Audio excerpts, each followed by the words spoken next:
It used to be a long, long time ago, before we could just turn on the faucet at the kitchen sink and have water come right out, before we could just turn on the shower and enjoy, we had to get water from somewhere.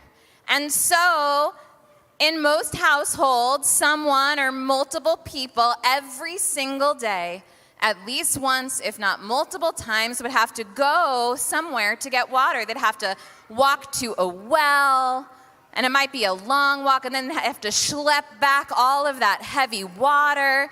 Or maybe there was a river to get water from, but they had to get water from somewhere to drink, to bathe, to use in cooking.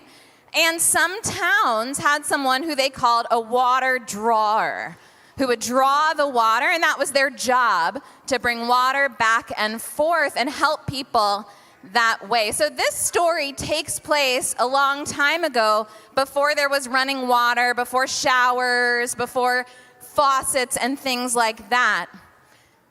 And once upon a time, a long time ago, there was a woman, an older woman, who every single day would walk down to the well, and she would get water and bring it back for herself and for her family. She would bring 2 big buckets, and she'd put them on either end of a big pole. One bucket on the right-hand side and the other bucket on the left, and she would put that pole over her shoulders, and every day she would make the long walk down to the well, get the water, put the buckets back on either side of the pole, hoist the pole over her shoulders again, and make the long walk back. Every single day, at least once, she made that trek with the buckets, the empty buckets on the way to the well, and then she would fill the buckets and walk all the way back. Now, as it happened, these buckets were a little bit different from each other. On the bucket on one side of the pole, the one she would have on this side, on her right-hand side, that bucket didn't have a single crack. It wasn't damaged at all. It didn't have a hole. It didn't have a crack. Every single drop of water that she took from the well, she was able to bring back in that bucket. However, the bucket on the other side had some cracks in it, and it had some holes. And so what do you think happened with the water from that bucket with the cracks and the holes? What happened? Did it stay in the bucket, all of it? Or do you think it dripped, dripped, dripped, dripped, dripped? It dripped, dripped, dripped. It dripped so much that sometimes it was like a little stream was coming from it. Sometimes it felt like if someone was under it, they could take a little shower or something like that. A lot of the water dripped out of the bucket that she kept on the left-hand side all the way back. So it was maybe half full or something like that, a third full or a half full by the time she got back home. But that's what she had. And so every single day she would walk down and then walk back, and one of her buckets would keep all the water in it, and the other one would drip, drip, drip, drip, drip all the way back, day after day. And I have to tell you that this leaky bucket didn't feel so great about itself. This leaky bucket felt pretty sad. It wanted to hold all of the water, and it knew that it dripped, and it felt pretty sad. It felt pretty bummed out that it couldn't hold all of the water that the woman drew from the well. And the full bucket with no cracks, well, it felt pretty good about itself. It felt pretty good about itself. It did its job just so. And so one day, the full bucket turned to the leaky bucket and said, "You know, it looks like you're dripping a really lot. Did you know that you have one job, leaky bucket? You have one job, and that job is to hold water, and it doesn't seem like you're doing a very good job of it. You're dripping everywhere." And how do you think the leaky bucket felt? It felt even worse. It couldn't help that it had holes and cracks. And it said, I know, but I'm doing my best. And the full bucket kind of chuckled to itself, full of its own pleasure at how well it held water. And day after day, that full bucket poked fun at the leaky bucket, saying, you can't even hold the water. How full are you now when we're almost back at the woman's house? I wonder why she doesn't patch you up. Then maybe you could do your job, which wasn't very nice of the full bucket to say.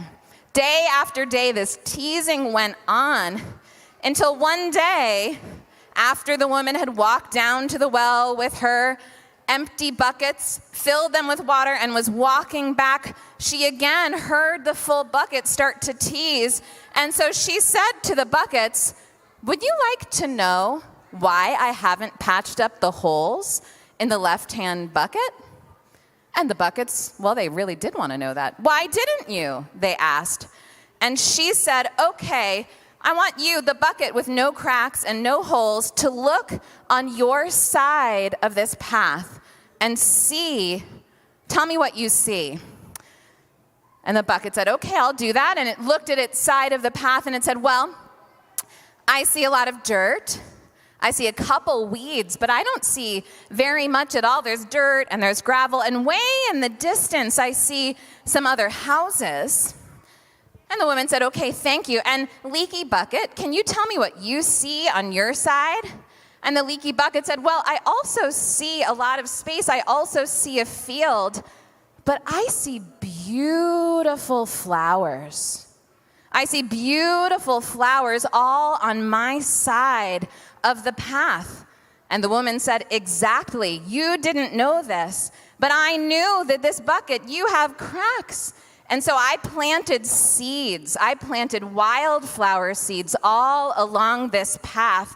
And you didn't know it, but every single day as I walk back, you have been watering this path, and you have created so much beauty by watering these flowers and enabling them to grow. And so from that day forward, there was no more teasing between the buckets, and the leaky bucket realized that the things that he felt made him less than perfect actually had added beauty to the world. And so our ushers now have a little something for everyone. We have some flowers, some pretend flowers. If you guys want to start passing out the flowers, you can do so. These are for the kids. We might have enough for grown-ups too.